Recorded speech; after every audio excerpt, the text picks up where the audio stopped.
do julgamento. Serão desclassificadas as propostas que contiverem vícios insanáveis, não obedecerem às especificações técnicas pormenorizadas no edital, apresentarem preços inexequíveis ou permanecerem acima do orçamento estimado para a contratação, não tiverem sua execuibilidade demonstrada, quando exigido pela administração, apresentarem desconformidade com quaisquer outras exigências do edital, desde que insanável. A verificação da conformidade das propostas poderá ser feita exclusivamente em relação à proposta mais bem classificada. A administração poderá realizar diligências para aferir a execuibilidade das propostas ou exigir dos licitantes que ela seja demonstrada, conforme disposto no inciso 4 do caput deste artigo. No caso de obras e serviços de engenharia e arquitetura, para efeito de avaliação da execuibilidade de sobrepreço, serão considerados o preço global, os quantitativos e os preços unitários tidos como relevantes, observado o critério de aceitabilidade de preços unitário e global a ser fixado no edital, conforme as especificidades do mercado correspondente. No caso de obras e serviços de engenharia, serão consideradas inexequíveis as propostas cujos valores forem inferiores a 75% do valor orçado pela administração. Nas contratações de obras e serviços de engenharia, será exigida a garantia adicional do licitante vencedor cuja proposta for inferior a 85% do valor orçado pela administração, equivalente diferença entre este último e o valor da proposta, sem prejuízo das demais garantias exigíveis de acordo com esta lei. Em caso de empate entre duas ou mais propostas, serão utilizados os seguintes critérios de desempate, nesta ordem: disputa final, hipótese em que os licitantes empatados poderão apresentar nova proposta em ato contínuo à classificação. Avaliação do desempenho contratual prévio dos licitantes, para a qual deverão preferencialmente ser utilizados registros cadastrais para efeito de atesto de cumprimento de obrigações previstos nesta lei. Desenvolvimento pelo licitante de ações de equidade entre homens e mulheres no ambiente de trabalho, conforme regulamento. Desenvolvimento pelo licitante de programa de integridade, conforme orientações dos órgãos de controle. Em igualdade de condições, se não houver desempate, será assegurada preferência, sucessivamente, aos bens e serviços produzidos ou prestados por empresas estabelecidas no território do Estado ou do Distrito Federal do órgão ou entidade da administração pública estadual ou distrital licitante ou, no caso de licitação realizada por órgão ou entidade de município, no território do Estado em que este se localize. Empresas brasileiras. Empresas que investam em pesquisa e no desenvolvimento de tecnologia no país. Empresas que comprovem a prática de mitigação, nos termos da Lei nº 12.187, de 29 de dezembro de 2009. As regras previstas no caput deste artigo não prejudicarão a aplicação do disposto no artigo 44 da Lei Complementar nº 123, de 14 de dezembro de 2006.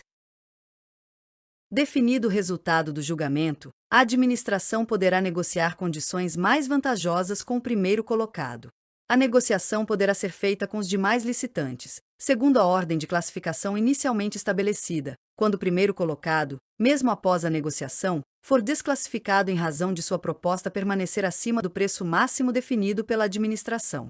A negociação será conduzida por agente de contratação ou comissão de contratação, na forma de regulamento, e, depois de concluída, terá seu resultado divulgado a todos os licitantes e anexado aos autos do processo licitatório.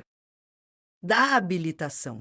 A habilitação é a fase da licitação em que se verifica o conjunto de informações e documentos necessários e suficientes para demonstrar a capacidade do licitante de realizar o objeto da licitação, dividindo-se em jurídica, técnica, fiscal, social e trabalhista, econômico-financeira. Na fase de habilitação das licitações serão observadas as seguintes disposições. Poderá ser exigida dos licitantes a declaração de que atendem aos requisitos de habilitação, e o declarante responderá pela veracidade das informações prestadas, na forma da lei. Será exigida a apresentação dos documentos de habilitação apenas pelo licitante vencedor, exceto quando a fase de habilitação anteceder a de julgamento. Serão exigidos os documentos relativos à regularidade fiscal, em qualquer caso, somente em momento posterior ao julgamento das propostas, e apenas do licitante mais bem classificado. Será exigida do licitante declaração de que cumpra as exigências de reserva de cargos para pessoa com deficiência e para reabilitado da Previdência Social, previstas em lei e em outras normas específicas. Constará do edital de licitação cláusula que exija dos licitantes, sob pena de desclassificação, declaração de que suas propostas econômicas compreendem a integralidade dos custos para atendimento dos direitos trabalhistas assegurados na Constituição Federal, nas leis trabalhistas, nas normas infralegais, nas convenções coletivas de trabalho e nos termos de ajustamento de conduta vigentes na data de entrega das propostas. Quando a avaliação prévia do local de execução for imprescindível para o conhecimento pleno das condições e peculiaridades do objeto a ser contratado, o edital de licitação poderá prever, sob pena de inabilitação, a necessidade de o licitante atestar que conhece o local e as condições de realização da obra ou serviço, assegurado a ele o direito de realização de vistoria prévia.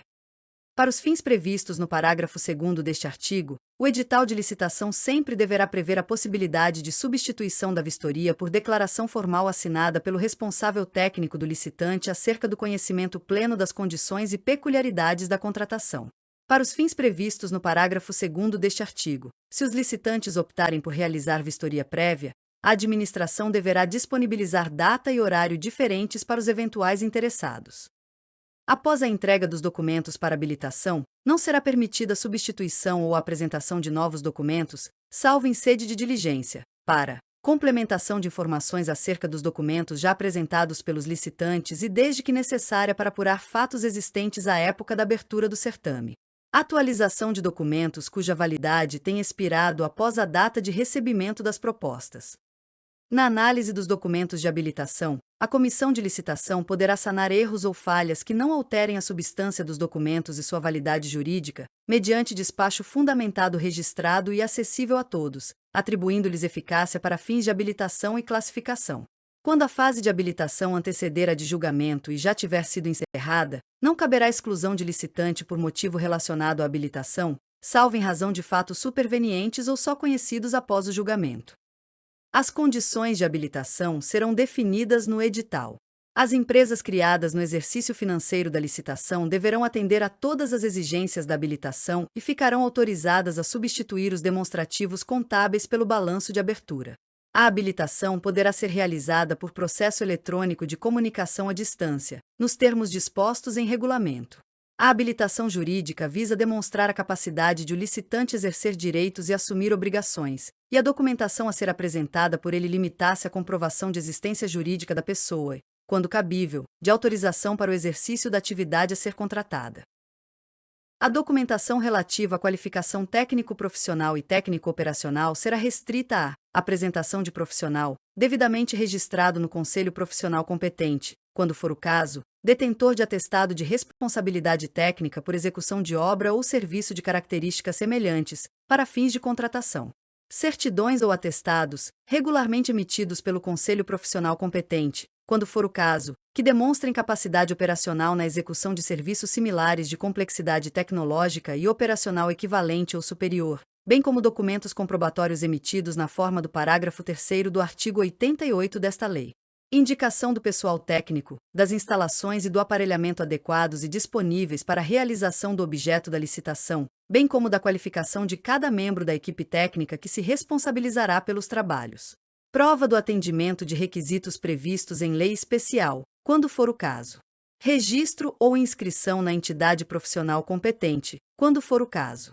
Declaração de que o licitante tomou conhecimento de todas as informações e das condições locais para o cumprimento das obrigações objeto da licitação. A exigência de atestado será restrita às parcelas de maior relevância ou valor significativo do objeto da licitação, assim consideradas as que tenham valor individual igual ou superior a 4% do valor total estimado da contratação. Observado o disposto no caput no parágrafo 1º deste artigo, será admitida a exigência de atestados com quantidades mínimas de até 50% das parcelas de que trata o referido parágrafo, vedadas limitações de tempo e de locais específicos relativas aos atestados.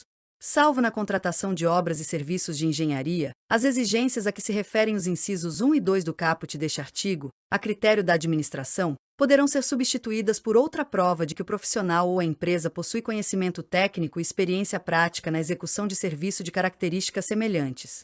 Hipótese em que as provas alternativas aceitáveis deverão ser previstas em regulamento.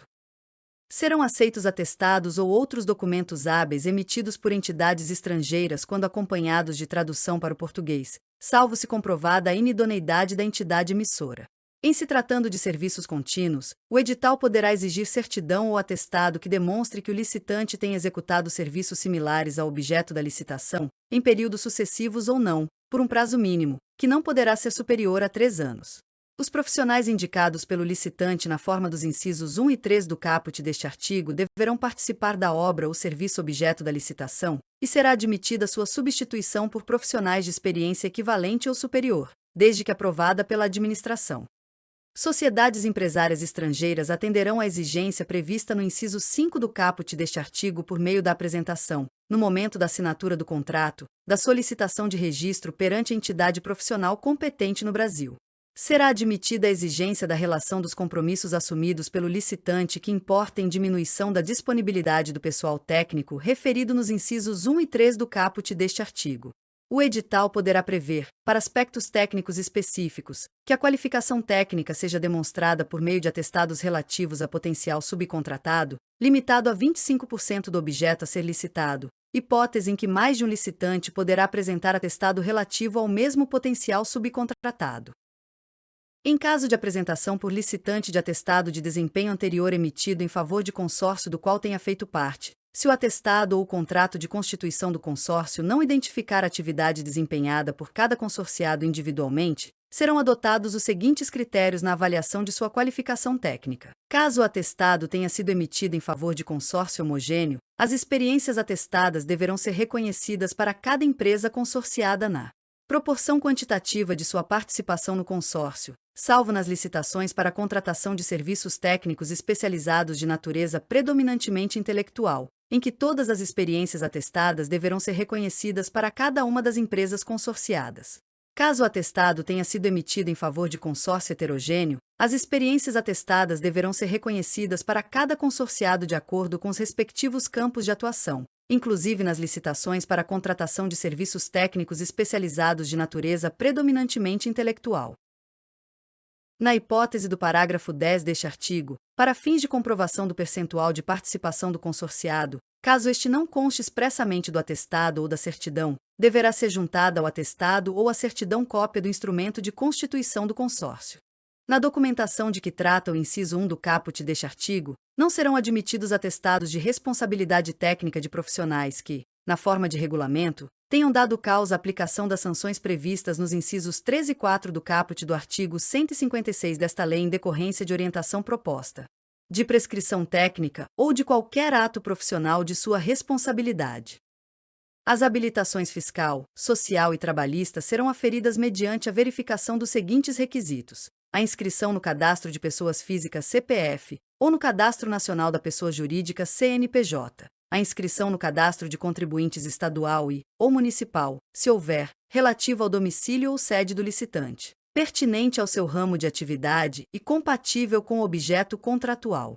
A regularidade perante a Fazenda Federal, estadual e, ou municipal do domicílio ou sede do licitante, ou outra equivalente, na forma da lei. A regularidade relativa à Seguridade Social e ao FGTS, que demonstre cumprimento dos encargos sociais instituídos por lei. A regularidade perante a Justiça do Trabalho. O cumprimento do disposto no inciso 33 do artigo 7 da Constituição Federal. Os documentos referidos nos incisos do caput deste artigo poderão ser substituídos ou supridos, no todo ou em parte, por outros meios hábeis a comprovar a regularidade do licitante, inclusive por meio eletrônico. A comprovação de atendimento do disposto nos incisos 3, 4 e 5 do caput deste artigo deverá ser feita na forma da legislação específica. A habilitação econômico-financeira visa demonstrar a aptidão econômica do licitante para cumprir as obrigações decorrentes do futuro contrato, devendo ser comprovada de forma objetiva, por coeficientes e índices econômicos previstos no edital, devidamente justificados no processo licitatório, e será restrita à apresentação da seguinte documentação: balanço patrimonial, demonstração de resultado de exercício e demais demonstrações contábeis dos 2 últimos exercícios sociais. Certidão negativa de feito sobre falência expedida pelo distribuidor da sede do licitante. A critério da administração, poderá ser exigida declaração, assinada por profissional habilitado da área contábil, que ateste o atendimento pelo licitante dos índices econômicos previstos no edital. Para o atendimento do disposto no caput deste artigo, é vedada a exigência de valores mínimos de faturamento anterior e de índices de rentabilidade ou lucratividade. É admitida a exigência da relação dos compromissos assumidos pelo licitante que importem diminuição de sua capacidade econômico-financeira, excluídas parcelas já executadas de contratos firmados. A administração, nas compras para entrega futura e na execução de obras e serviços, poderá estabelecer no edital a exigência de capital mínimo ou de patrimônio líquido mínimo equivalente a até 10% do valor estimado da contratação. É vedada a exigência de índices e valores não usualmente adotados para avaliação de situação econômico-financeira suficiente para o cumprimento das obrigações decorrentes da licitação. Os documentos referidos no inciso 1 do caput deste artigo limitar-se-ão ao último exercício no caso de a pessoa jurídica ter sido constituída há menos de 2 anos. A documentação referida neste capítulo poderá ser apresentada em original, por cópia ou por qualquer outro meio expressamente admitido pela administração, substituída por registro cadastral emitido por órgão ou entidade pública, desde que previsto no edital e que o registro tenha sido feito em obediência ao disposto nesta lei. Dispensada, total ou parcialmente, nas contratações para entrega imediata, nas contratações em valores inferiores a 1/4 do limite para dispensa de licitação para compras em geral e nas contratações de produto para pesquisa e desenvolvimento até o valor de R$300 mil.